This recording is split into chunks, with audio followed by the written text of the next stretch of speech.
तुम्हारी उड़ान से दिक्कत तो बहुत लोगों को होगी, पर सच कहूं, पंख देता भी वो उसे है जो उड़ने के काबिल हो।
कि आज हमारे साथ इंडिगो फ्लाइट 283 में यात्रा कर रहे हैं। कोलकाता तक की दूरी 1 घंटे और 45 मिनटों में पूरी की जाएगी।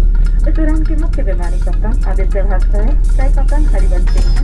आज के विमान कर्मीदल सुशीलम, करमजोत, श्रद्धा, रविका है और मैं अंकिता आपकी मुख्य कर्मीदल हूँ। हम हिंदी, अंग्रेजी, बांग्ला, नेपाली, तेलुगु, पंजाबी और मराठी बोल सकते हैं। धन्यवाद। Ladies and gentlemen, boys and girls, it's simply wonderful to fly on flight 6283. We'll take 1 hour 45 minutes to reach Kolkata.